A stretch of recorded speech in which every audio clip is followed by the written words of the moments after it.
Arsenal suffered a shock Premier League defeat to West Ham United on Thursday, handing Liverpool the advantage in the title race. Arsenal slumped to a woeful 2-0 defeat against West Ham United at the Emirates Stadium on Thursday night, surrendering the Premier League top spot to Liverpool. Express Sport looks at 4 key talking points as David Moyes and the Hammers enjoyed another fine day's work at Mikel Arteta's expense. Arsenal need striker for the title. Arsenal had chances aplenty throughout the night but couldn't find the clinical edge that their main title rivals, Liverpool and Manchester City, have boasted for years.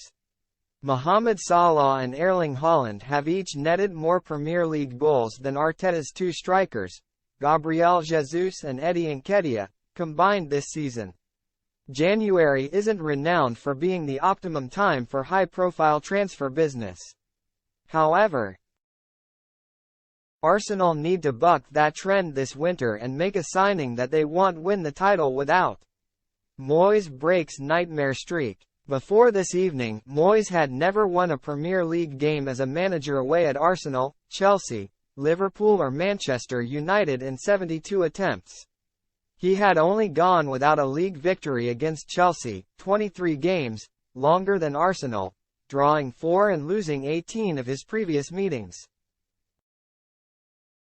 But Moyes ended that nightmare run by ending the Gunners' 13-game unbeaten streak at home in all competitions, stretching back to a 3-0 loss to Brighton and Hove Albion in May.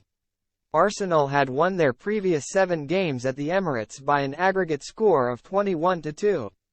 It's an excellent result for West Ham just days after their 2-0 triumph over United.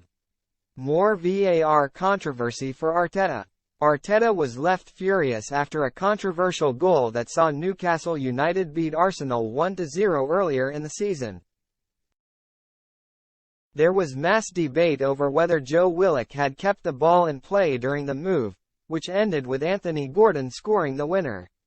This time, VAR couldn't provide a definitive call on whether Jared Bowen had kept the ball in before assisting Tomas Soucek's opener. Therefore, Michael Oliver's on-field decision stood. Konstantinos Mavropanos, who joined West Ham in a £19 million deal in the summer, came back to haunt his former club Arsenal by heading in the second after half-time. Another unhappy reunion for Rice. Declan Rice didn't enjoy his return to the London Stadium earlier in the season as West Ham dumped Arsenal out of the Carabao Cup with a 3-1 win. And the former Hammers captain endured another woeful night in the Premier League, conceding a stoppage time penalty to put the cherry on the cake. Said Benrahma failed to compile the misery on Arsenal from the spot, but it did little to dampen the mood in the away end at full-time. Rice will have been delighted with his £105 million switch to North London earlier this year. But it's fair to say he wouldn't have expected to have already lost twice to his ex-employers this term.